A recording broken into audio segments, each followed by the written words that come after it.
Welcome back to the Retro Game Club Podcast, Season 4, Episode 12, which is also Episode 123. And I am Rob, and joining me is someone who is bankrupt now from buying too many limited run games.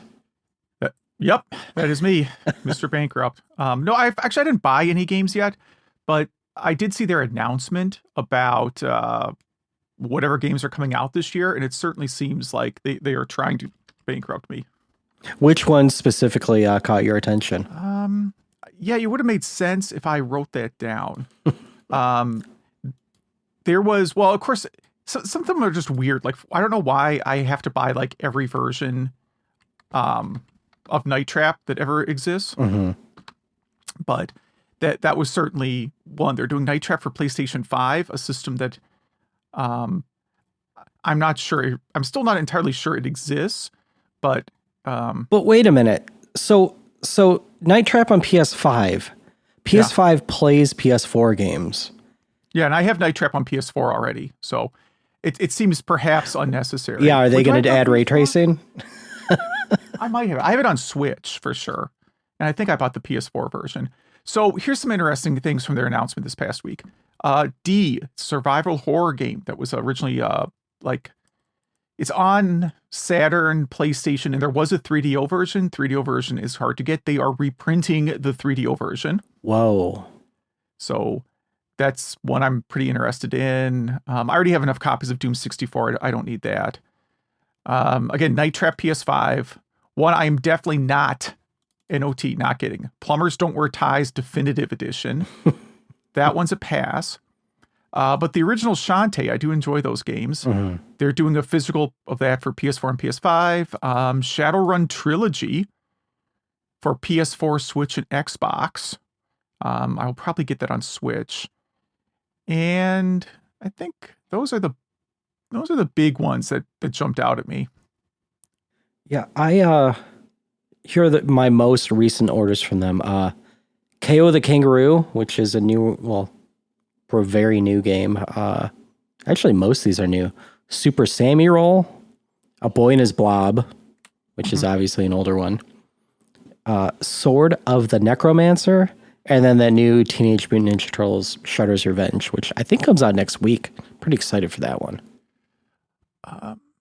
The other one, Arcade Classics Anniversary Collection, which is very vague. It's a Konami arcade collection. I didn't look at what's on that collection yet before deciding if I was going to buy it. Oh, what's that on? Is that on Switch? That's on Switch. I might need that. If you like shooters, I guess. Nah, I can pass on this one. It only has 8 games. How much is it? Well, I don't know. It's $19.99 to download on Switch. Physical probably like $40. Yeah. Scramble, Twin Bee, Nemesis, Salamander, Typhoon, Haunted Castle. No. Vulcan Venture, and Thundercross. That's a pass for sure. That is a pass, yeah. Yeah. I don't know if I'm going to get another copy of Night Trap as much as I do enjoy that game. I don't even, it's not like I enjoyed it ironically. I legit think it's a good game. But I like corny FMV games a lot. So, what can you do? What else have you been up to? That's a good question. I have to look at the notes. Hold on. I put out a new Sega Genesis demo. I'm calling it a beta version because I want to make a few changes, but I think so I finished a demo. It's called Speedrun Tower because I'm not good at naming things. Mm-hmm. And it's fully playable. Like the game completely works. It has 3 endings. There's just a few parts in it that I think are kind of ugly and I want to fix the graphics up a little bit. But I decided to put it out now as a beta. So if anyone tries it and discovers like a game breaking bug, that would be good to know. I don't think there are any. I've played it on real hardware and it works on real hardware. So that is like the last test for me. Nice. How long have you been working on this? Off and on for about a year. Oh, cool. I don't know. Yeah, that's awesome. Maybe less. When did I first come up with this idea? Hold on. I came up with the idea like over a year ago, but then didn't. I wrote an article kind of teasing that I was working on a project like this. And where is it here? So I guess I really started working on it in February. That's when I really got serious about working on it. And most of it was like I wrote most of the algorithms for doing like floor randomization, that kind of stuff, back in February. And then it went kind of fast because I just paid like $3 for some tile sets. That then I converted. I used a program that I wrote to convert them to Genesis. That was the big thing. Is I'm a terror. I can't do art to save my life. So I happened to find some tile sets on itch that were for it was called the Modern Office tile set. And I'm like, well, that's what I need. Modern Office. Like, I don't even care what's in this set. Whatever this guy's got, I'm using it. Like, do you think my setting is whatever tiles this guy created? Do you think you would ever do a cartridge of this? No, absolutely not. Oh, there's no way it's gonna, because it's a time versus money thing for me. Like, I'm never doing a Kickstarter. Just not gonna do it. So I'm not gonna crowdfund it. I'm not gonna.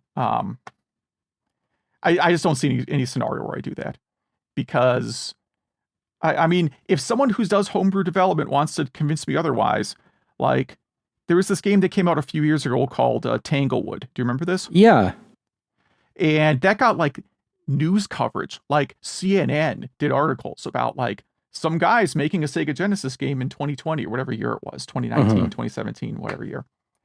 Like, real news coverage.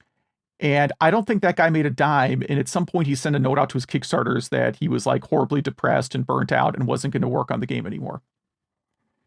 He did ship the game, but he was also going to do like a Dreamcast version.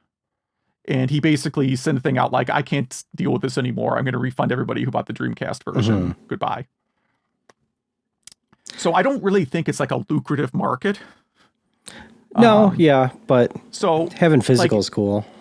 Yeah, but having time to do other projects is cool too.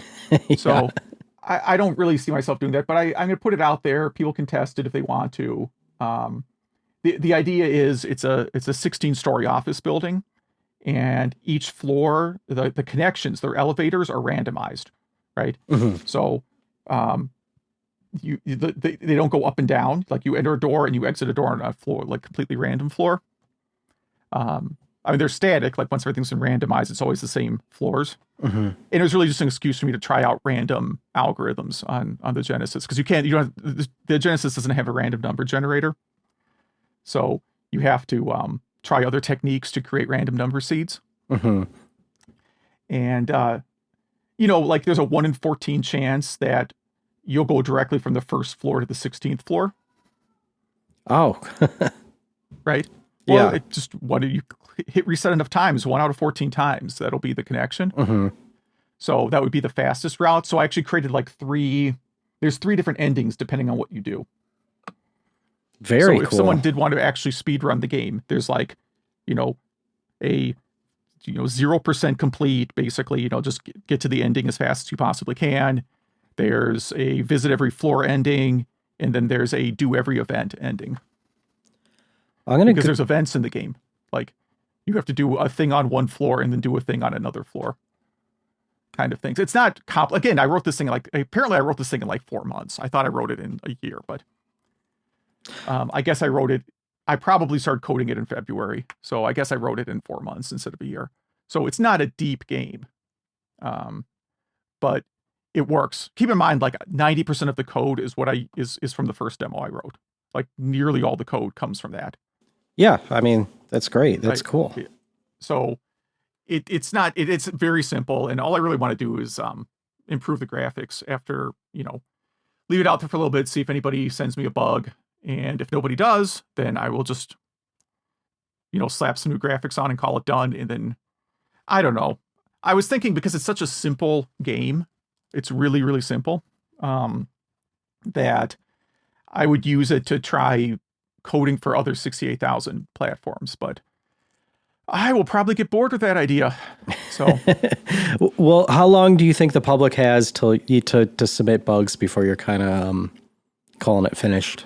I don't know. A few weeks? End of summer. Okay. I will probably, like, I have a long list of other projects I want to do, and I'm going to want to start doing them soon. So I have a really busy July planned, so I might not work on it much. So I don't know. I'm probably going to work on the graphics next week in the evenings and see what happens. I don't know. That's great. No, I love that you've done this. I mean, in the evenings, I've been so exhausted where I haven't been doing anything. I've kind of felt a bit sluggish. So it's nice seeing at least one of us getting something done. Yeah. And then it's just that like any other project I had, I just stopped. I just dropped a lot of other little side projects, and my kids are pretty low maintenance right now. So That's my problem. I have two kids Yeah. asking me questions 24/7. Yeah, I mean, I have a kid in college and a kid who's going to be a freshman in high school, right? I don't ignore them, but one literally lives in another town now, and the other, alternates between drive me to the mall and leave me alone, right? Yeah. So a lot of time, and my wife's been working a lot, so it just sort of kind of just was a good time for me to just crank this demo. I guess I didn't realize how quickly I got it done, but then again, I wrote there's almost zero new code in this. I mean, it's literally like what I've been like when I was doing Genesis development time, it was all on building tools to generate code using like the framework that I wrote. So like there's almost no new code at all.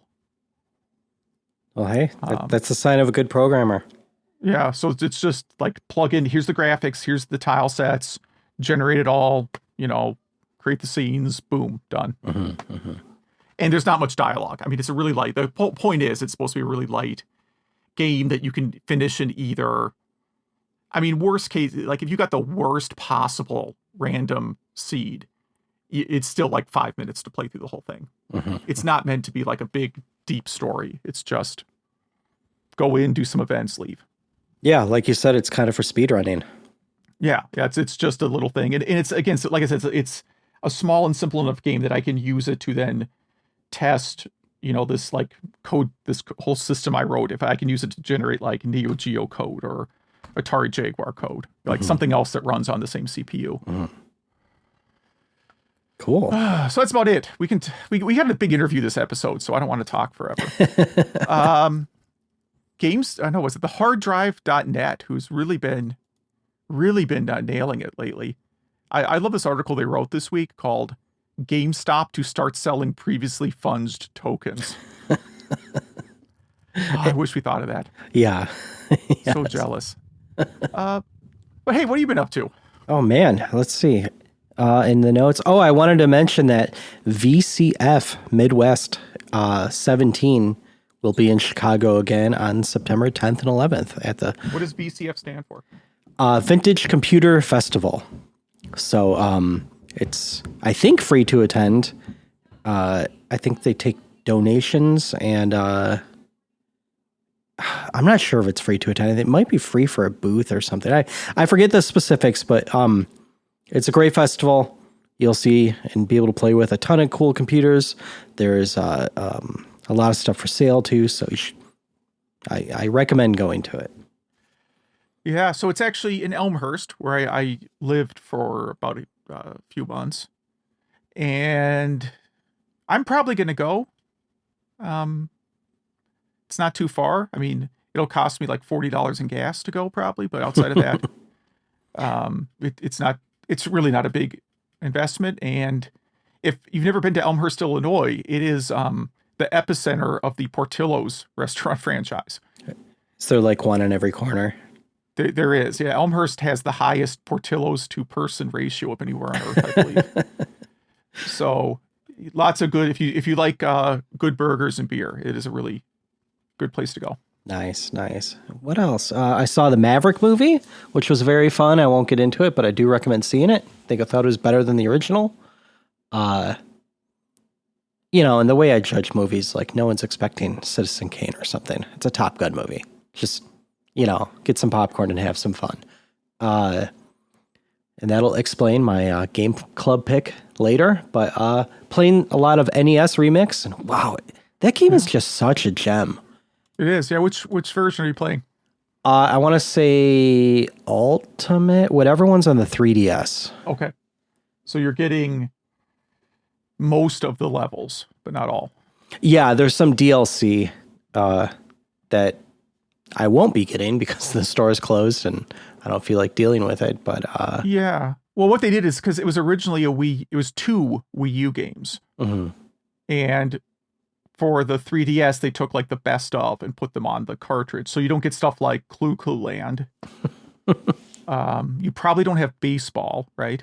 Not that I saw. No. Yeah. I'm trying to think what other games. There's a few games you're gonna miss out on. But they do tend to be a lot of like launch games that you probably forgot about. Like Urban Champion isn't on the 3DS version, right? I don't remember that one either, unless Yeah. it, it kind of unlocks the games as you get better. So there may be some I haven't gotten to yet. Yeah, I don't think it's on there. I think it's only on the Wii U, but you're really getting the best. Like Urban Champion, would I have felt ripped off if I bought that new. That is like Nintendo does not make a lot of bombs, but that is bad. It's crazy that this isn't on the Switch yet. Yeah. Seems like a easy one to do too. Yeah, it's a no-brainer. And what else here? Oh, Valve has about 2 weeks to get me my Steam Deck email before it turns into a dirty lie that they get it to me in Q2. Okay. Well, I freed up one Steam Deck, What else? I have one of Rob's predictions that I was thinking about the other day. I have a prediction that either the PS6 or whatever the heck they call the next Xbox, I have a feeling that since ARM CPUs are so hip right now, that one of them will switch to ARM processors and totally screw over backwards compatibility. So I predict that will absolutely not happen. We'll see. We shall see. Because Microsoft doesn't like to support ARM for Windows. And they've gotten better for that. They actually kind of push that now. They're actually releasing I think they're releasing like a ARM Surface ARM. Well, Surface perhaps, but Microsoft will, I'm sure, support it while they think they can make some money, but I don't think they want to. Because they never liked PowerPC either. Right. I believe they still don't like PowerPC. The Xbox 360 was PowerPC. Oh, that's PowerPC. Okay. Yeah. I'm still thinking desktop computer in Windows. And Sony, Sony wrote, like, they have their own Linux fork or something for their OS. And I don't know. I don't know if they're going to want to change it, but we'll see. Yeah. That prediction, we got like 7 years before that happens. But yeah, that was all I got. Should we hit up our news items? Yeah. Some of these. Evercade is getting an upgrade, okay? Yeah, now you can play it in Tate mode, which is on its side, vertical mode. Let's see. The Sega Genesis Mini 2. Yeah, which so far we don't know if we're getting that in the US. That is true, yeah. I think a pro of it is that it has Sega CD games and a Sega CD side cart thing you could get for it. The cons are you have to buy another mini classic system. Yeah. And some of these, the first, like, the reason I say we don't know yet, because, like, one of the games they have on there is Pop Full Mail, right? Which is, that's $500 to buy. Mm-hmm. If you want, go look on eBay. It's $500. So you can trust me on that. But the US localization, that was distributed in the US by Working Designs, who's out of business. Who knows who owns that IP? It's not a Working Designs game. It's a Falcom game. Mm-hmm. But Working Designs owned the English localization and the rights distributed in the US. So can they sell that in America? Do they have to dig through a bunch of bankruptcy papers to figure out? Right. Like, there's a lot of these are just like, okay, well, who owns the US rights to that game? Some of these are clearly Sega, right? Mm-hmm. Genesis version of Virtual Racing, right? Bonanza Brothers, that kind of stuff. Shining in the Darkness, that's all theirs, I believe. Thunder Force 4, Sega might own that because they distribute Herzog Zwei, and that was the same company. That was Technosoft. So they might have the US rights to that now, because I think they might have bought all that IP or come up with some amicable agreement to use it. And yeah, and Sonic CD, which soundtrack can they distribute the Japanese soundtrack in the US, or can they just, like, I don't. whatever. I mean, I like this. Like, I like the idea. Like the Sega CD games listed on here is like $1,000 worth of games on eBay. And plus, this is just the first 10. There's going to be 50 total. So there's 40 we don't know yet. Yeah. So if I got a official release of Popful Mail, I would probably buy it. Okay. Is that a good game? Oh yeah, it's a good game. Yeah, it's a Okay. it's an action RPG. It's like a much easier version of East 3. Okay. Analogy. Cool. What else here? Oh yeah, this is kind of the big news of the past week or two, but after 30 years, the world can now play the lost Marble Madness 2, which is also called Marble Man. If it's kind of known that this game was bad, and there's I don't know how many cabinets in the wild, but I guess at some of the California and Florida events, one would show up every year. But the people that had these cabinets would never let someone dump the ROMs because they wanted the cabinets to remain expensive. Yeah. And finally, someone dumped them, and the MAME community is working on getting it working. So people can play it and finally realize that there's wasn't really worth the hype. I'm not sure if it's the joystick, because there was two ports. It's the one over here. I see the one that says Marble Madness 2 with the trackballs. Well, there are joysticks. There was two. There's Marble Madness 2, whatever. Okay. Yeah, so I did not like Marble Madness. I'm sorry. I love that game, but yeah, there's like everything right about that game for me. But I guess Marble Madness 2 didn't do well with in playtesting with trackballs, so they updated the code and made it work with joysticks. So I don't know. That seems not awesome. But we'll see. I'm definitely going to get it on MAME. I mean, why not? There's a new Neo Geo CD game calling up. Hypernoid. Have you heard of this one at all? Nope. It's a Arknoid-like. It looks cool. But yeah, just kind of have that in our show notes. Yeah, if you buy it directly from somebody's website, and they also sell a hardware spinner controller adapter. Nice, that's awesome. So it's €50 for the game and €30 for the spinner adapter. Nice. I hope someone that listens to this picks it up because I want to hear all about it. What else do we have? Someone ported Dragon's Lair to Apple IIgs. That's crazy. This video is nuts because it doesn't use the actual animation. It does it more. It's the way they did the Amiga version. Yeah. It looks awesome. I assume it's the same way they did the Amiga version. It's kind of the same way they did Another World. Yeah. Kind of same technology. Yeah, pretty cool. Let's see. Doom running on things. Always my favorite segment. Doom released as BIOS Payload. So it's you replace your BIOS with Doom. Pretty much, yeah. You have to be using this open source BIOS though, core boot. So that is awesome. And then if you exit the game, the computer just locks up, obviously, because because that's what it does. Yeah, so if you want your computer to only play Doom. See, takedown letter pending. Someone is dumping a prototype of SimCopter 64. Yeah, I've never heard of that one. Nope. And this next one is one I put up. This is just if you want to get into programming, like I want to say more lower level programming. The site has a Nand to Tetris programming course, and I guess it's used at like 400 universities and boot camps and stuff like that.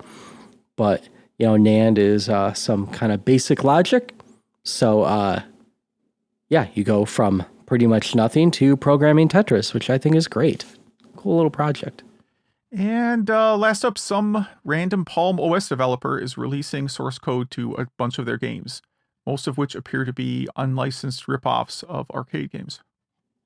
Yes. This should be in the takedown letter pending section. I mean, this guy has like Donkey Kong remakes for Palm OS. Yes. And not even the good Donkey Kong remakes. Donkey Kong Game and Watch clones. Yeah.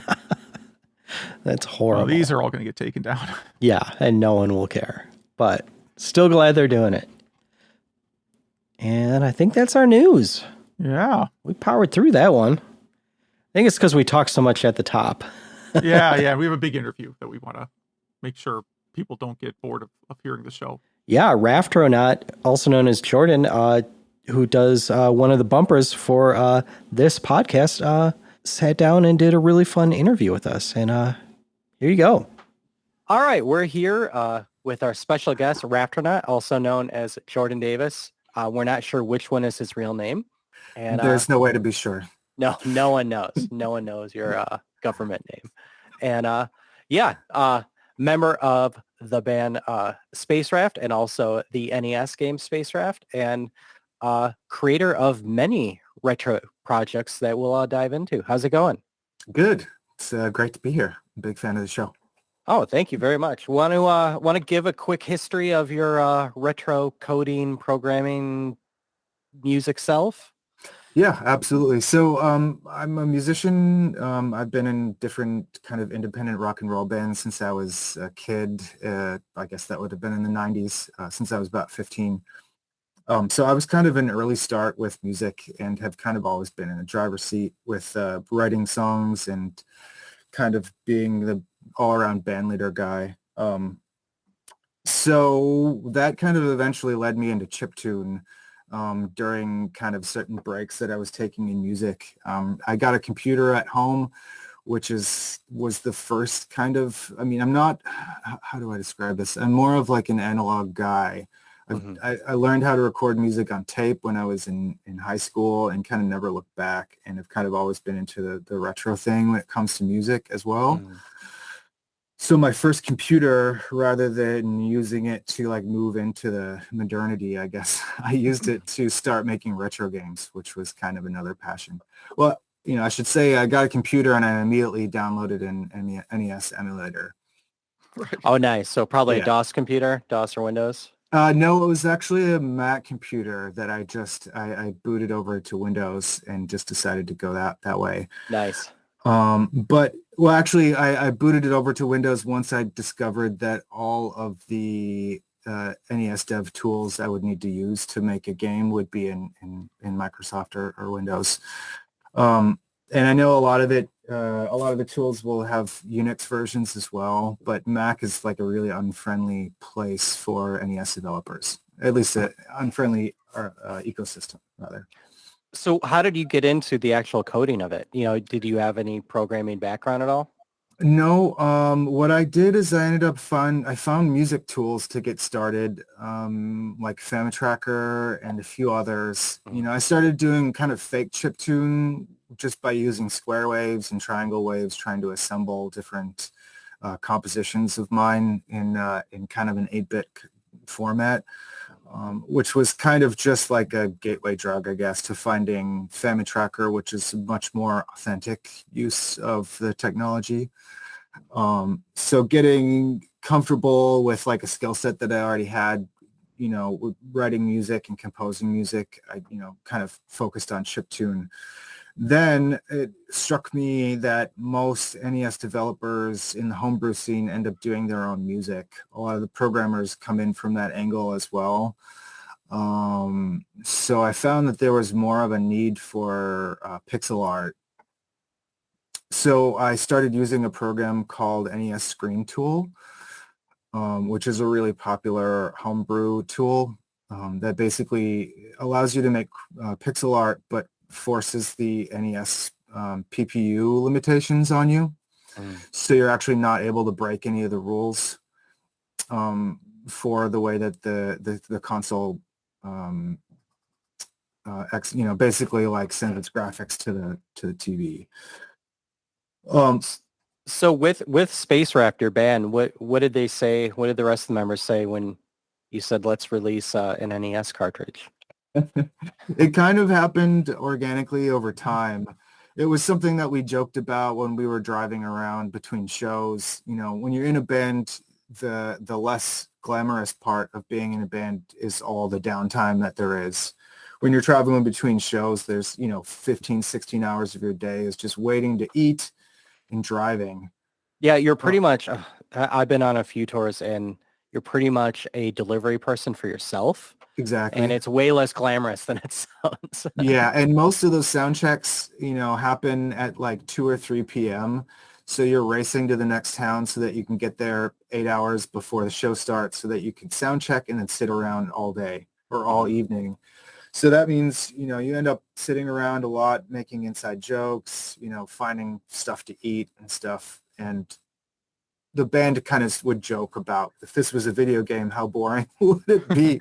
Or how funny would it be? It was just riffing on different concepts of gamifying band life or the minutia of band life. So basically what happened is, because I was getting involved in chiptune, what I was doing was making authentic 8-bit versions of songs that I'd written for the band and then sending it to the band. And every time I did that, they would laugh a little harder, which meant I was getting a bigger kick from my feedback loop, which kind of kept pushing me on and on to do more. At the time, we were kind of waiting to mix our most recently released record, which is called Positively Space Raft.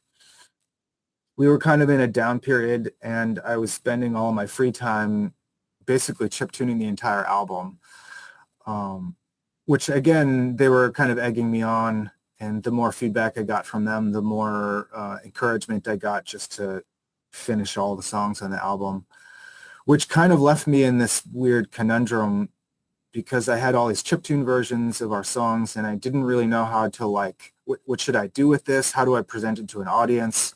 I could just release it for free online, which would be cool. But because we're a band that's really into physical media, like doing records and LPs, doing cassette tapes and stuff, like physical media is important. So to do a project, having a physical landing spot for it was the ultimate goal, I think.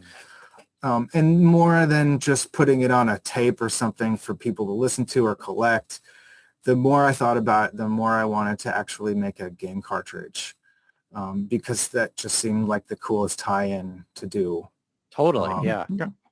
Yeah, and because it's the NES had that audio-visual, it was the first stage in video games where we actually got to see things and hear things at the same time. It was the first system that was really capable of doing like a full game soundtrack rather than just a sound effects palette like you'd get on the Atari or the ColecoVision or whatever. And it's the console that I grew up with as a kid and kind of inspired me to fall in love with music by the games that I was playing and hearing. The NES seemed like a perfect spot to land the project. So, with the chiptune versions in my hand, I started drawing graphics and putting ideas together for a game.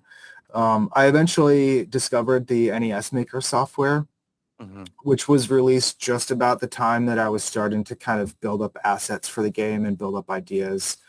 And from there, I was able to basically just put a patchwork demo together to release for the 2019 NES Maker Bite-Off competition. I didn't really enter it to compete at all. I just used the deadline as a motivating thing to get me to put something together and get it out there. Yeah. I think that what I ended up submitting was very poor in quality, to be honest with you. But it was a real thrill to actually just finish anything and put it up there for people to see and get feedback on it. Because right away, people responded to the music and the graphics that I had done, which really kind of spurred me on to keep going with it. From there, the NES uses assembly language, 6502 assembly, and I'm not much of a programmer coming late in life to kind of computer science stuff. So I ended up kind of hooking up with a friend in France, Dale Coupe, who ended up doing a lot of the heavy lifting on the programming of the final game for me. And Yeah, I we've ended mentioned him on the show many times, I Oh yeah, think. yeah. He's done a lot He of has great quite a few stuff. demos. Yeah. Yeah, I mean, Del Coop's basically become like a mini celebrity in the scene, especially on the NES Maker side, because he's really had his hands in everybody's projects, helping out and doing, like, volunteering his time to make sure that everybody's games cross the finish line at the highest possible quality level. So he's moved mountains for the community, and he's just a beloved figure. So I ended up writing music and composing music for the game that he was doing with his son, Kubo 3. And so, basically I just became his de facto composer and contributed music to all his projects, and he's helped me out with programming. So go ahead. I was going to say, we forgot to mention that you've composed music for this show. You've done our bumper music. Oh, that's right. Yeah. I can't believe I forgot to mention that part. Yeah, Zach had contacted me to write some music as a surprise for you guys, in fact. Yeah, we were very surprised. Yeah, I had been posting. So because I'm a musician, my main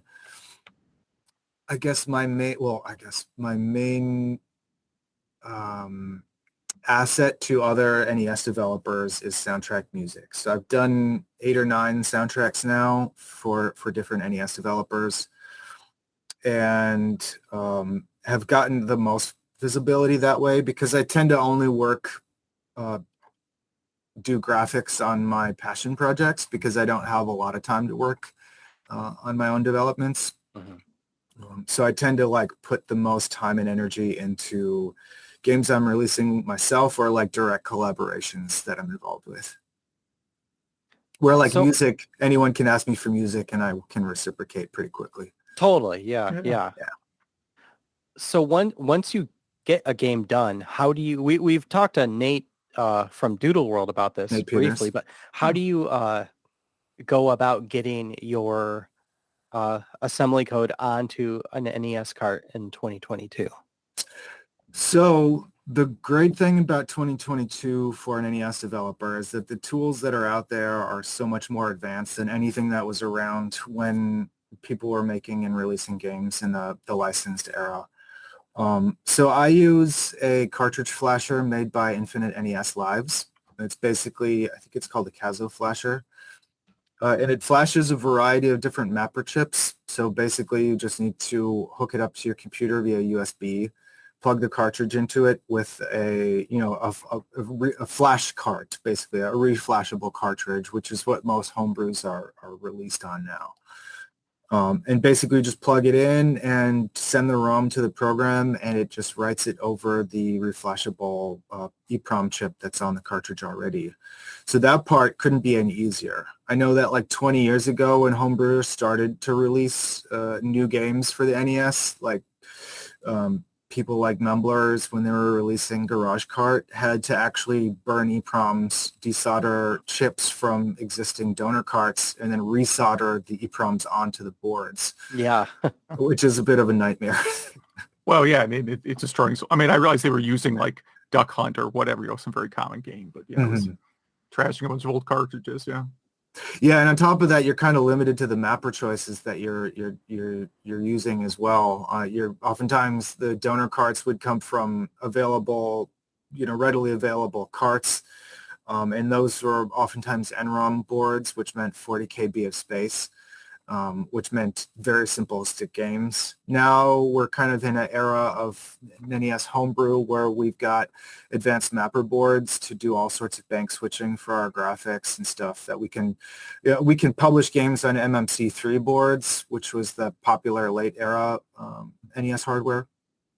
But those boards are still cost prohibitive. But there are other cheaper flash memory options for us to publish our games on, which makes it a lot easier to get, more advanced games onto NES capable hardware. Once you can flash a cart, you can essentially do a pre-order run if, people are interested in your game. It's easy to self-publish now, especially with crowdfunding things like Kickstarter or Indiegogo. Kickstarter is a really popular one for Yeah. NES developers. Yeah, we're definitely going to have the link to your Kickstarter in there because I think you could still buy the cart from there, right? Yep. Well, it directs to Space Raft's record label, Dusty Medical Records, here in Milwaukee. You can actually play the game from your browser through an emulator and the Dusty Medical Records website.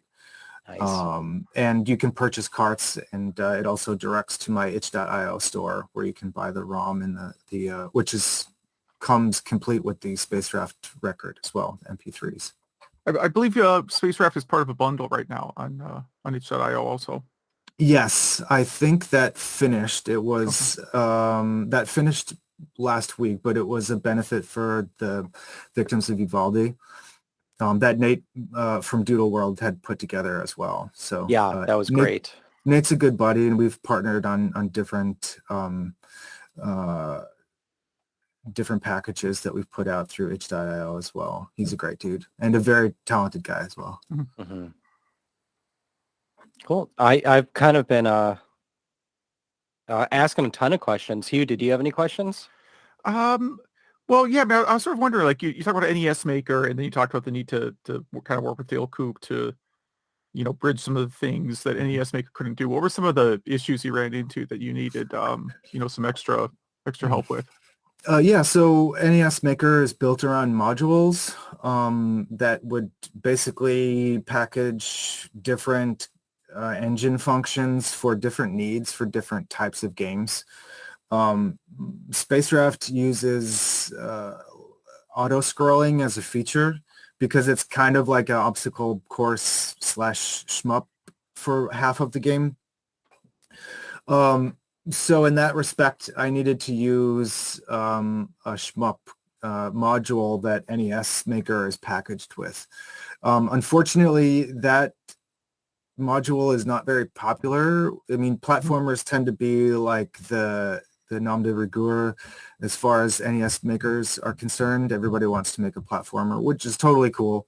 But I fell in love with the games at arcades, and I kind of just love the simplistic space shooter kind of vibe.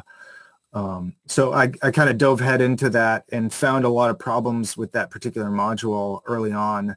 And since I was the only one working with it and kind of the least experienced, I had to really reach out for help a lot.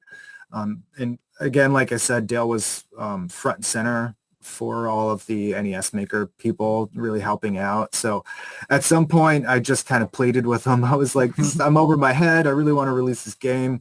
I've got these, I've got skills. I could do chiptune. If you've got any need, I'm happy to do some sort of swap for you. And thankfully, I mean, that's been the beginning of a wonderful friendship with Dale. And we've collaborated several times since then, and it's been a really kind of great relationship. So my weaknesses as a programmer actually ended up being a pretty significant strength to my career with the NES because I've made a lot of really awesome connections with more talented people than myself. That's how it always works. Yeah. Right on. Yeah, that's not really different than how it would have worked at a game company today or back in the NES days, right? I mean, you had one or two people who were the kind of programmers on the team, someone who's dedicated to sound, someone who's dedicated to music, Agreed. And everybody had to have a little bit of skill in everything, even if you were a musician, maybe you also had to work on graphics. Like it's very much how these games were originally made. Yeah, absolutely. I think that one of the interesting things about NES Homebrew is that it's, the NES era was one of the first home console eras where the games required teams of people to make them. Like the games got complex enough and advanced enough that it required a team of people to put them together.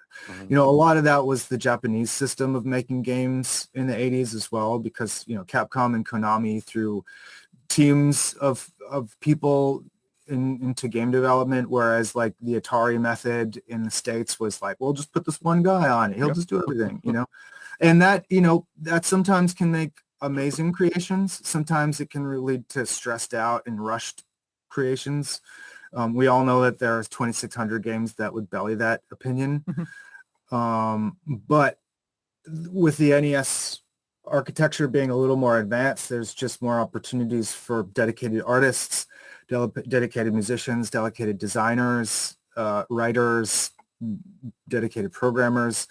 But it's also simplistic enough where one person can wear all the hats if they want to, which is just was to me why it's such an interesting creative platform, because, you know, collaborations go a long way, but you also have a simplistic enough architecture that you can really do a lot by yourself. And, you know, myself, I recognize that, like, I have strengths as a developer that are easier for me to lean into and develop myself, like, and improve upon, than it is for me to kind of go middling around trying to make several Pong clones before I can make the game that I really want to make. You know what I mean? Yeah. Have you thought about any other consoles that you'd like to develop for? Oh, wow. I got a Atari 7800 recently, and that's my first Atari console. I had seen 2600 games at friends' houses growing up and stuff, but it was like the cool, like, babysitter, like, older sibling kind of console where, like, you know, you'd see them sitting around not getting used because the people that had them were too cool for them. You know, like, because I was born in 82, so my exposure to it was, I mean, my first console was an NES, and that was the first time that I remember playing video games at home. Later on, I got a TI-99 computer, and that was like my first foray into literal retro gaming. So I played a lot of Atari clones at home. But yeah, the 7800, but kind of more specifically, this 2600 is blowing my mind as of recently. Just the idea of creating simple game concepts and using a very limited amount of resources to do it is really inspiring. I think it's kind of the same thing that inspired me to get into the NES. You know, we often bring up California Games on 2600 that it's literally the best version of that game, and that game was on every system and computer you could think of. Yeah, I agree. That's on my list to hunt down. One of the greatest things, because I've never really played a 2600 more than, you know, a few minutes. I had only working knowledge of maybe like 6 to 7 games, like Empire Strikes Back and Spider-Man and a few other, like, graphical, like the Smurfs, I guess, because it had graphics. I could see it when I was younger and it stuck in my memory. But yeah, going through, I've been having kind of like this renaissance with games like Berserk and Demon Attack, River Raid, stuff like that. You know, I've never really had to, besides playing some of the arcade games when I was younger, I never really got to spend much time with them. So yeah, that's kind of been blowing my mind recently. And I don't know, something about the sound of it too. I'm a musician, so the fact that there's no music on the 2600, the TIA chip is not very capable. However, as a sound designer, the sound of the 2600, the sound effects that came out of that machine are so iconic. They're indistinguishable. Yeah, exactly. Yeah, and I think it would be fun to meet that challenge. Like, well, you can't use music, but how do you make a good sounding Atari game? You know, and I think it's possible because I've heard. Well, first of all, because I'm playing the 7800, there are so many great arcade ports. Yeah. I mean, not so many, 10 or so. Well, the 7800 was a great console for arcade ports. It is, and I'm only kind of really discovering that now, like playing Robotron, Miss Pac-Man. The Asteroids port on there is blowing my mind. And just speaking of those games sound fantastic. You know, there's no music to speak of besides the little jingle at the beginning of Miss Pac-Man, but the sound effects function incredibly well. And I think that there's something really, really interesting from sound design perspective to only, like, communicate sound via sound effects. Yeah, which is obviously the case for shooters and in early arcade games. Yeah, totally. And well, when I think of the sound of video games, it's more like a pew pew sound than it is like a, VRC6 Castlevania 3 kind of thing. Yeah. So now you have another project I think you're able to talk about called Project Sword. Yep, that's our working title. It's a collaboration that I'm doing with Bite the Chili Productions in Illinois. That's Nathan Tolbert. He's a really, really talented 6502 programmer. So he's done all of his homebrew engines from the ground up.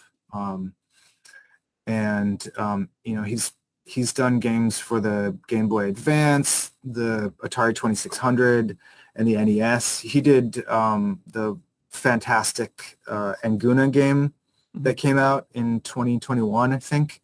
It's a Zelda-like, but it's more based on dungeon mechanics. And he actually did a fantastic port of that to the 2600. So like anyone that's looking to play Zelda on the Atari should look at Anguna.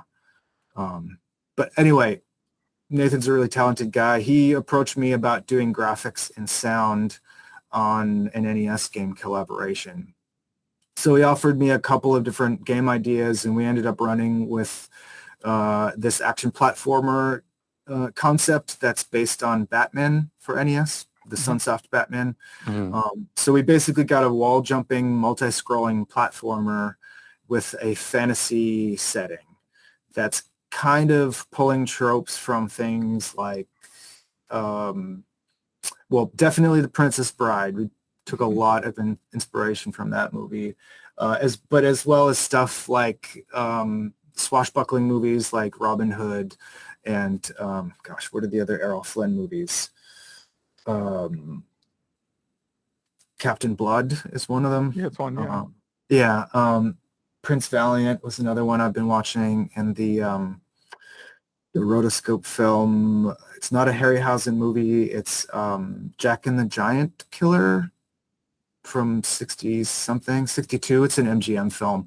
I've just been watching these movies over and over and pulling different fantasy tropes from them. That's cool. The a lot of the background artwork in this, I'm looking through the videogamesage.com post. Correct me if I'm wrong, but there does seem to be some early Sierra Online inspiration in the artwork, specifically like in the backgrounds. Oh, that could be. I had been. It's kind of stalled right now, but I was working on a King's Quest port for Keihan Games, doing just the first King's Quest game in bitmap graphics. So I've already ported over like 67 or 70 King's Quest screens. Wow. To the NES, and I would say that, like, to be honest, that doing that as a graphics exercise for me really cracked the lid off of my skills as a pixel artist. Because going back to the source of like the first graphical adventure and starting to recreate some of those screens in a different, system taught me a lot about pixel art, a lot about color usage and how to hide attribute limitations and stuff. So, I mean, it's funny that you caught that, because I'm directly inspired by King's Quest because I've recreated almost 70 screens from that. That's awesome. I mean, they're beautiful. Yeah, yeah. And you also have a project coming out on the Switch, right? Yeah, Space Raft is getting a Switch port coming this summer. There's 10 games being published to the Switch in a physical edition from Premium Edition Games.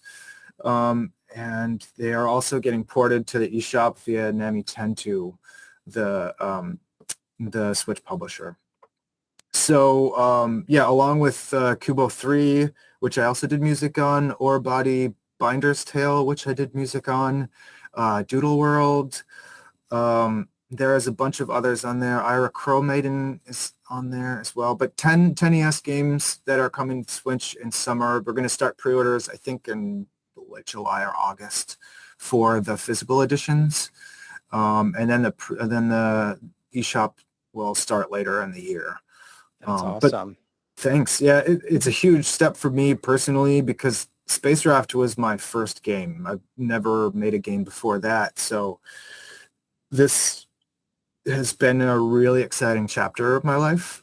And to see it kind of, I never expected anyone outside of my little friend group here in Milwaukee to really find interest in this game. But it has really kind of spread far and wide, way further than my expectations were at first for it, and really set me up as being dedicated to the NES as a creative platform. I have a lot to say there now, and I have a lot of ideas for games going forward. I've got my hands in 4 or 5 projects right now, Project Sword and Space Draft being my main ones, because that switchboard is a pretty big deal for me. Oh yeah, that's huge. Yeah. I also did an arcade remix for an arcade/punk venue here in Milwaukee called X-Ray Arcade. They'd made a dedicated cab for the game, and so it's not quite a sequel. It's like kind of a next chapter expansion pack kind of deal, where the game kind of continues on into an arcade setting where the mechanics are a little more faster paced. So yeah, the fact that there's been ports now to 2 different, iterations has been pretty incredible. So, if I can keep this up, maybe I'll port it to the Atari. What would you give advice to someone just starting out wanting to program some NES games? I would say the overarching advice for NES devs is to start small. Make a little burner project and see what you can do, see how to break things, and what is your what is your metric for creating your dream project, because you'll learn pretty quick what you're capable of and what you're going to excel at. And then second of all, release something. I know too many talented devs that will spend years and years just fine-tuning their project until they get crazy from it and they stop. And it's at that point, no one's going to even know about it in 10 years unless you actually get it out there. So I think that, everybody's got to kind of make a deal with themselves to be like, you are going to be your editor. And if you aren't editing yourself, you'll never finish. Music like that too. Yeah, totally. And I think I probably learned that lesson from all these years of being a musician and having deadlines for different things, that like, if you're doing creative stuff, you've got to cut yourself off at some point. Like, you've got to meet your own definition of done, and you've got to hit that mark, which was my main goal for Space Raft in general, was to just get it out there, because I knew it would be such a weird oddity that in 20 years people might discover it and talk about it again because it's such a weird project. However, that would never happen if I didn't finish it, right? So yeah, absolutely. Setting the scope of my game and actually crossing the finish line and checking off all the boxes that require a release, like finishing the manual, doing the sticker, doing the box art, doing the trailer, all of those are hats that you're going to need to wear as a developer. I mean, I wouldn't sweat all those details, because you've got to finish your game first. You've got to make sure that you can finish something and put it out. And I would even say, like, even if you're doing a Pong clone or a Space Invaders clone, like, that doesn't matter what you're doing, as long as you can finish something and then point to it as proof of your work, proof of your work ethic. Because again, you could work on something forever. You can't finish something forever. You know what I mean? Well, I think George Lucas would beg to differ with that one. Yeah, we need Space Raft Special Edition. Yeah. So again, if people want to check out your work, where should they go? So if you're interested in cartridges of Space Raft, that's available at dustymedicalrecords.com. You can find Space Raft records there as well. Otherwise, you can find Space Raft on Bandcamp. My personal stuff, like, I've got the Space Raft ROM on itch.io. Because I've kind of jumped into collaborations, I haven't released anything for myself since then. since I released Space Draft. I've done other releases, but mainly just music and artwork and stuff. So if you want to find what I'm doing, I mainly tend to post about my game dev stuff on Twitter. My handle is at 0000Jordan, which isn't confusing at all. But it's the handle I chose like 9 years before I started doing game dev. 9 years before I started using the account even. So I probably should have wisened up and just made a Raftronaut account. But anyway, you can find me there. And I tend to lurk on Video Game Sage as well and post stuff there because that's where I've got a Project Sword thread going. So if you want to check on Project Sword, you can check it at videogamesage.com in the brewery section. Cool. Well, thank you very much. We'll put all these links and stuff in the show notes, and I'm excited to see and play all these projects. Yeah, absolutely. It's really great to be here. And so thanks for having me. Yeah, thank you. Thanks for joining us. All right, so thank you again, Raftronaut, for joining us. Sorry, if I try and say it quickly, I will butcher it. Yes, thank you so much. That was a really fun interview, and thanks again for the music. And let's see, Game Club. Yes. The whole reason we're here. So I did Metal Gear Solid this time. It's a game that when it was out originally, I really only watched friends play for a little bit. And, it's 2022 now, and I still never really have seen a Metal Gear Solid game. I played the original Metal Gear when it came out back in the day. I don't even know if I finished that, but yeah, this is a Kojima game that came out, I think in 98 in the States, and it is, it popularized, I can't say that word, popularized stealth games. It wasn't the first and probably wasn't the best, but a lot of people thought, it was the first one that got it right in 3D. And you play a Solid Snake and you're trying to stop some other rogue special ops type people from using some kind of nuke type hardware that is called Metal Gear. I think I got that story right. Anyway, I did not play through this whole game. I've been pretty busy the past 2 weeks. I did get pretty far into it. I am enjoying it enough to play it or to finish it. The reason why I picked this game not only is because I just wanted to experience it, but I heard Metal Gear 5 is incredible. A lot of people's favorite game ever. And I'm one of those people that I just don't like picking up in the middle of a story. So I'm going to play them all eventually before I get to 5. But yeah, you sneak around.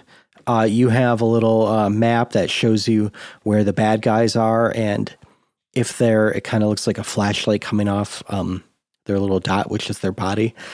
If that hits you, then the mode of the game changes where you have to get away from them, where you're out of their sight for, I think, 60 seconds or 30 seconds, one of the two. And then you go back into kind of sneaky mode. And in this game, you're not rewarded for killing people. You're more rewarded for sneaking around them. And maybe if you kill them silently, it's not as bad, but you definitely don't want to use your guns and stuff as if you could get around that. But originally released on PlayStation and then Windows. There's no real easy way to play this now other than maybe the PlayStation Classic Mini thing. But I played it on the Mister. And I've been trying to play some more PlayStation games because the Mister has that new core out. And it's working amazingly well. I'm using a PS4 controller and it just works. It feels great. Yeah, I'm enjoying this. It's 2022. A lot has changed in gaming since this came out, but I do recognize the stamp this kind of had on many other games. And yeah, I'm going to keep with it and see what the next ones bring. Did you get into this one at all? Not a lot. I mean, part of the reason I was able to finish the demos. I've been taking out a lot of giant games, but I did decide to go check the speedrun record for this. Okay. And I was surprised to find it was only 34 minutes. Whoa. Yeah. I thought there was 20 hours of unskippable dialogue or something. So I just watched that while having lunch one day, and it's not bad. I mean, it seems to capture the experience of the original game. Seems like they didn't really butcher it at all, which is good.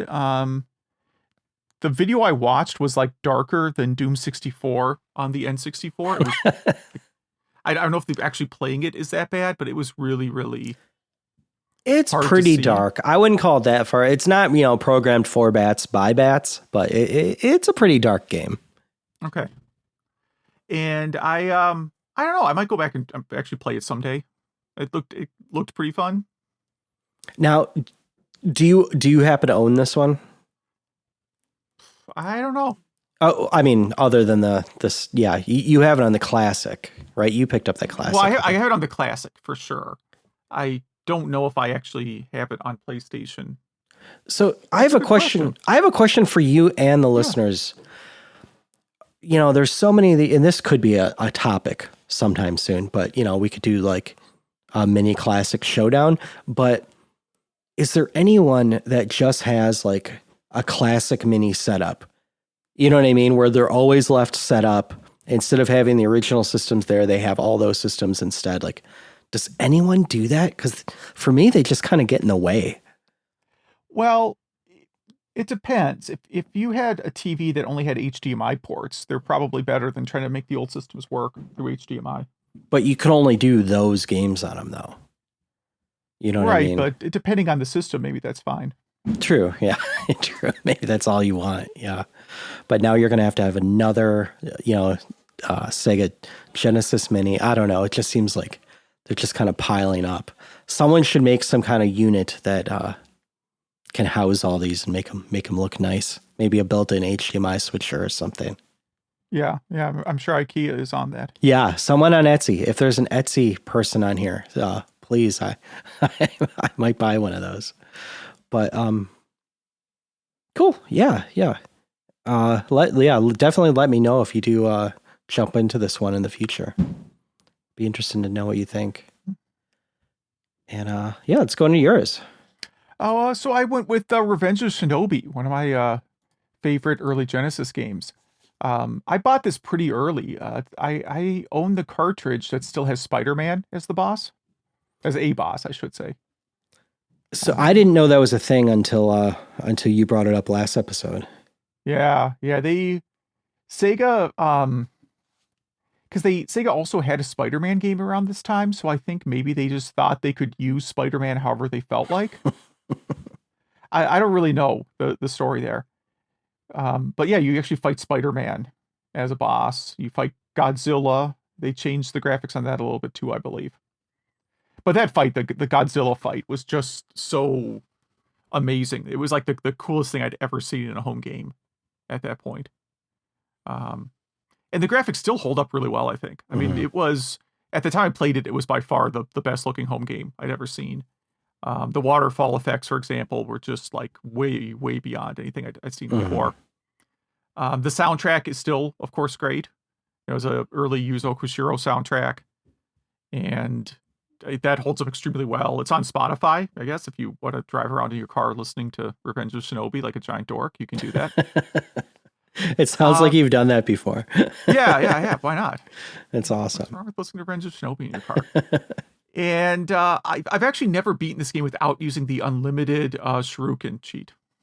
Oh, I didn't know about that either. Yeah, that was like in a Game Pro in 1989, probably. And same thing, like I've never defeated the last boss without spamming the parry attack. So you have that devastating attack where you like drive the sword through your waist and explode and somehow come back. You use up an extra life, but it does like devastating damage to bosses. Okay. So like the last boss, you just get like 1 inch away from him and just spam that attack like a few times to win. There's probably some technique to fight him you're supposed to use, but I just use that. Nice. Yeah. That seems like the speedrun way to do it too. No, I watched the speedrun for this. No, they have like, they're all fancy, man. They have like crazy moves that I can't pull off to fight the last boss. Nice. So yeah, this is one of my favorite Genesis games, and I played I probably play it twice a year. Cool. I am so bad at this game. I'm so bad at it. Okay. That's about all. I agree with everything you have to say, and that's really all I had to add to it. Is I am just horrible at this game. I just think I need more. I'm just out of practice. That's all. Yeah, you got to get once you get the timing on the double jump down, it gets pretty easy. It was I think it was the late 90s when I finally played this game, so I didn't have as much practice. Well, what are you going to play next? I'm going to go back and play some 1982 games that I haven't played before. Some games turning 40 this year. Mm-hmm. I'm trying to lean towards arcade, but we'll see. I'm going to go with Super Zaxxon. I've played Zaxxon, which of course everybody has. And I don't know how different Super Zaxxon is. So that's what I'm going to play. Cool. I love the 1982 thing you're going with. Because of Maverick, I'm doing Top Gun on the NES. I think it's a pretty divisive game. I think more people hate it than love it, but I remember loving it, so we'll see. We shall see. I remember not loving it. Yeah, exactly. Yeah. Well, if any of our listeners play Super Zaxxon, Top Gun, Revenge of Shinobi, Metal Gear Solid, Doom on their BIOS, some SimCopter 64, if you program your own Tetris or Speedrunning Tower game, or anything else, please email us. Email at retrogameclub.net. That is email at retrogameclub.net, or hit us up on Facebook, Instagram, and a whole bunch of other stuff that's all in our show notes that Zach runs graciously. Yes, thank you very much. I will. I'll try to not butcher the emails too badly, but we'll see what I can do. Caleb says he didn't play Legend of Kage until much later, but got the sequel Demon Sword as a gift, and when he brought it home to play it, he was impressed at how you could jump, but barely got to play it before his mom, who was swept up in satanic panic, noticed the game's name and returned it for something else. Oh, no. It's strange because this was a mostly isolated incident of that happening. Oh, no. That's bizarre. Yeah. And then on my advice, he went to when he was at the local thrift store, he checked the electronics section to see if there's any nondescript consoles hidden among the DVD players, and he found a new one for $10. Wow. So for people who don't remember, I this is advice I have given many times because I found my CDI this way. It was literally just in a stack of like CD players for $5 at a thrift store. That's amazing. Thrift store people don't know. I mean, New One has, I think, 6 games maybe. Mm-hmm. But one of them is a pretty decent version of Tempest. I think they call it Tempest 3000, but I don't know if it's that different than Tempest 2000. So we could talk about Satanic Panic if you want. I sometime in the 90s, I knew someone that had like their computer was having a problem, right? And this is the old DOS days. Mm-hmm. And I said, I was looking at it, I go, oh, I see you have the problem is you have some TSR programs. We gotta shut those off, right? Yeah. Meaning terminate and stay resident. That was a term used for like things that ran at boot but then stuck around afterwards, and then you'd use up your 640K. Yeah. And when I said TSR, they flipped out and thought that someone had installed Dungeons and Dragons games on their computer. Somehow that's worse. Yeah. Yeah. Yeah. And I'm like, no, and you're an insane person. Yeah, and calm down. Oh, yes. I guess I watched the first episode of the new Stranger Things, and they do reference the D&D Satanic Panic in there. Oh, yeah, definitely. Yeah. But I haven't gotten past the first episode. Same, yes. Yeah. Joseph, or possibly just Joe, writes in. So he was not a huge fan of Legend of Kage, but loved the NBA Jam series. The digitized graphics and fast gameplay were great for back in the day. It even got him interested in watching basketball. All right. Metal Gear Solid was a blockbuster rental, and he remembers they had to print the secret codec frequency from the manual onto the rental case cover. Oh, yeah. He'd only heard of the NES version and hadn't played it. Revenge of the Shinobi is one of his absolute favorites. Likes even better than Shinobi 3, and mentions that you can get the soundtrack from Bandcamp also. Oh, that's weird. That's a weird place for it, but okay. Yeah. And then he mentions that, we talked about collecting. He just mentions that he's trying to collect the Tomb Raider series. Oh, that's a good one. Yeah, because they rebooted it like 3 times, and plus there's, I think, a strategy kind of game for it. Yeah, and the strategy guides for it. Yeah. There's all sorts of, you could really go deep on that. Yeah. There's a lot. I might have this. If you need the Saturn version, I think I have it, and there's almost no chance I'll ever play it. Majors writes in about window shopping on eBay. He says he finds himself looking at eBay or Yahoo Auctions Japan and just doom scrolling through the items for sale. It's much more enjoyable than reading about anything on social media. Plus, sometimes you see something you're unaware of and end up going into a rabbit hole. Yep. Yeah. Topic: why do you collect games? He says he asks himself the same question all the time. For him, it started just wanting to get more games to play. He rented a lot in the 16-bit era and would have to sell games, when he wasn't going to play them again. He says currently he has many games, but only in about the 300 range, and most of them are, things that he brings to conventions. Mm-hmm. And is a big fan of the multi-cart or flash cart to lighten the load. He does, however, have a growing collection of PC Engine TurboGrafx games. It's a little bit over 100 right now.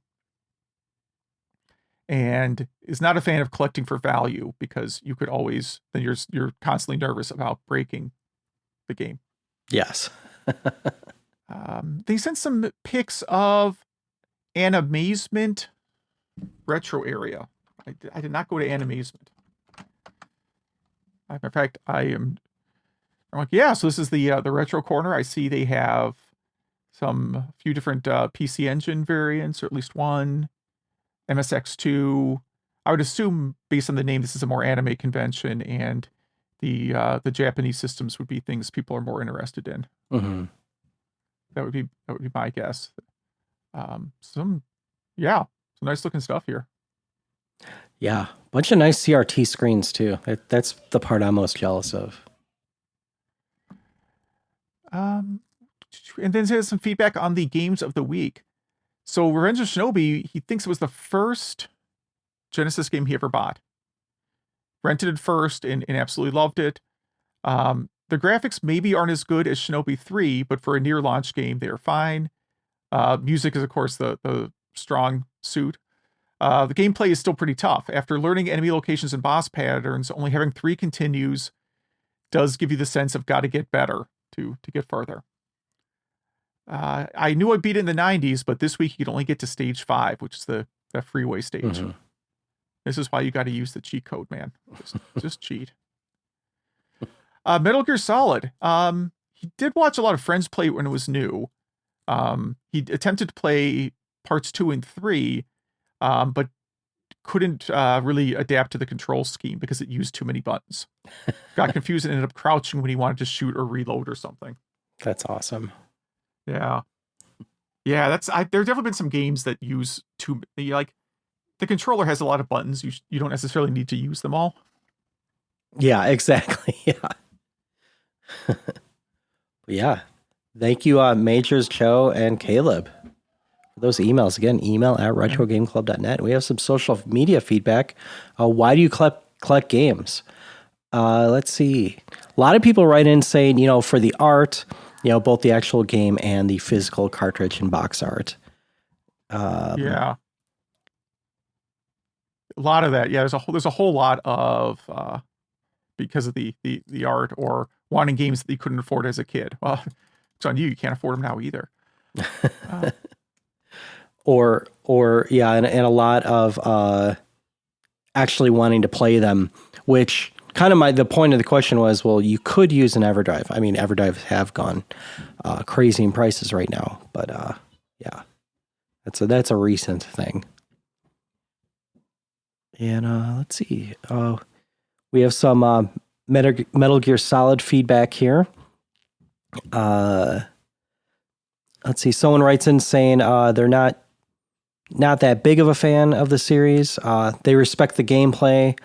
That was innovative, but the plot was mostly incomprehensible, which I have heard from a few people. And it seems like a lot of people liked 1 and 3 the best. Okay, yeah. I think a lot of Part 2 games are the weakest in the series. I think it's actually somewhat common. Yeah. It just depends. Some 2 games, I mean, like Uncharted is like that. No, Uncharted is not, is it? Uncharted 2 is really solid. 3 is where it starts to go off the rails. And then 4, it's good again. Yeah, I still like 3 though. Uncharted 3, I mean, it's fun, right? It's just kind of... Yeah, it's kind of... Well, in the Uncharted games, they all have like one supernatural element. Like if you, because it's meant to be, it's like Indiana Jones. Indiana Jones, there's like one supernatural element in each Indiana Jones movie. Uncharted 3, there's like many supernatural elements to where it feels more like a sci-fi fantasy game. Yeah, in Indiana Jones game. That's the problem. That's what, there's a new Tomb Raider coming out, and a lot of people compare Uncharted to Tomb Raider, and a lot of people are saying like, we don't need Lara to save the world or the galaxy anymore. Like, can she just like find a treasure? Like that, we're fine with that. Right, and Uncharted is like that. You're just finding a treasure. Yeah. Someone wanted to write in to note that the Jaguar version of NBA Jam is not a Genesis port, and it's not a 68,000 port, because it looks a lot better, which is true. It does look better. The Jaguar version has to be a 68,000 game because that's what the Jaguar is. Would be my only comment. That the Atari Jaguar does run the exact same CPU as the Sega Genesis. I agree the Jaguar version looks a lot better. Like it's it's between like the 32X and then like the real 32-bit system ports. Like the sprites, it has really, really big, like it has huge sprites, whereas the Genesis version has kind of small sprites. And uses some digitized effects. But at the end of the day, everything on the Jaguar is a 68,000 game. I think that's hard for people to grasp, because like I'll decompile it if I have to to stay by that story. No, I mean it really is. It's a Motorola 68,000 with some stronger with like a more powerful GPU, making it kind of like I mean the 32X is the same 32X Sega CD, same problem, right? They run, at the end of the day, their main processor is a general purpose Motorola 68,000 with some extra chips to do better effects. And the Jaguar, and this may not be the case for NBA Jam. I mean, I could it would be an interesting exercise to decompile that version and the Genesis version and see how much overlap there is. Yeah. I'm not doing that. I have a million other things I'd rather do. But and the Jaguar and the 32X probably have more memory RAM than the Genesis too. Yeah. But a lot of that was the problem. Like the Jaguar, a lot of things were just easy to port to it because you could use the code base that you had for the Genesis or the Amiga or I guess the 2GS. No, 2GS was CE, the SNES. Mac CE. Yeah. The CE is what I meant. What is it? The Mac SE, was that it? Yeah, Macs. The original Macs were 68,000. Yeah, the original Macs. So if you had a game engine, like let's say a basketball game engine already written in 68,000, right? That's easy. That's easy to port. But then how games took advantage of the other hardware was the big difference. I mean, NBA Jam on Jaguar clearly took more advantage of the hardware, of the graphics hardware, than other games did. I feel like Speedrun Tower needs a Jaguar port. Yeah, I'm actually thinking about it. Yeah. I was looking at an article over on, I think, the Nicole.express site about Neo Geo coding. And that looks pretty simple. Like the article she posted uses the same compiler I used to do Genesis compilation. Oh, cool. So I think like the core game engine would port. All the work is going to be figuring out how to interact with its graphics, everything. So Neo Geo is actually the more likely one that I'm going to look at first. And then it could, if you wrote a program that would port the sprites you bought into Neo Geo, I mean, it would port it into the higher, more colors and stuff like that, right? Yeah, because yeah. The way the program works is basically you give it an image and then a palette, and it matches each pixel in the image to the closest matching color in the palette.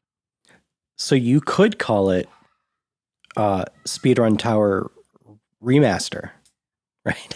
Or Something HD, like that, yeah. Well, it would be HD on the Neo Geo, but it would be.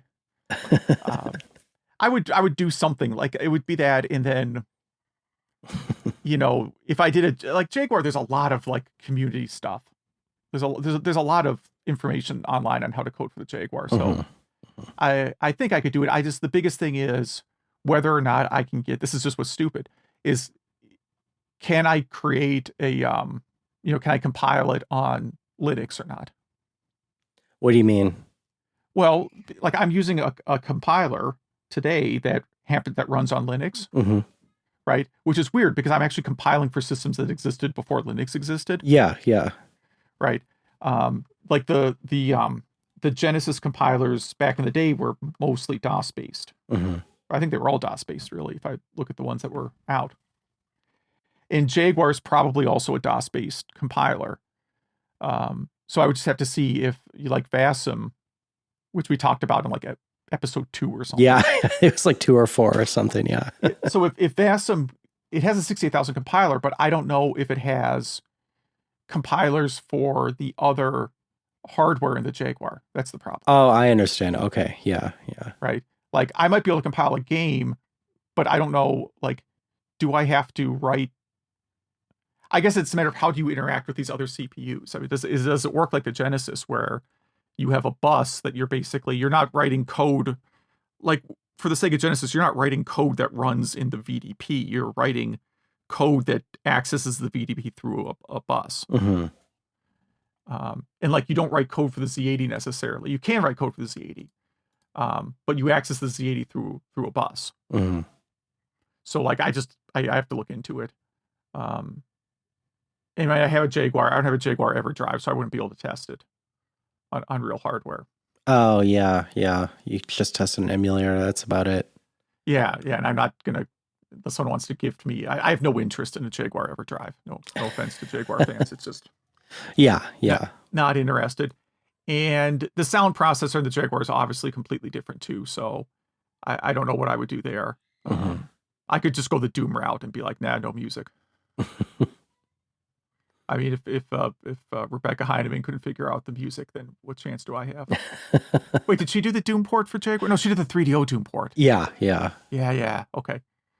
So I don't know. Like honestly, Sega CD is real tempting because then I could have good, like, I could just grab a bunch of public domain music. Yeah. Stuff that sounded like office background ambient music. The bad music you have in the background of office buildings. Yeah. I could put that in there, and then data-wise, I'd have enough space for like 100 stories. Yeah. That's so that cool. would be fun. But we'll see. I haven't really decided. It's going to be Neo Geo, Sega CD, or Jaguar next. I just don't know which one. Well, yeah, you would have Neo, Speedrun Tower. You would have, you would have Speedrun Tower 64. Yeah, I call it 64, even though no part of the Jaguar is 64-bit. Speedrun Tower CD for the Sega CD, for sure. Well, just do it all, man. I love it. It's such a simple code base that it's really not. I love it. That's awesome. It's not hard. It's the hardest part is honestly, when I think about the hardest part is going to be learning the different sound capabilities of each system. Because those, I don't think there's any similarity in how music works for any of those, other than Sega CD. I want to remind our listeners that, the link is in our show notes to download Speedrun Tower, so please download, beta test it. It's totally free. Yeah. And there's no NFTs, no microtransactions. No rootkits. No rootkits. Yeah, I mean, I guess it does take complete control of your Genesis hardware, but Yes, yes, but yeah, that'll be interesting. And yeah, please put the if there are any bugs, please put them in the GitHub link. Don't put them in. Don't email the podcast. I guess you could. I don't know. Yeah, you could. Yeah, but yeah, again, that is email@retrogameclub.net, and I guess that wraps up episode 123. Yeah. So thanks for listening.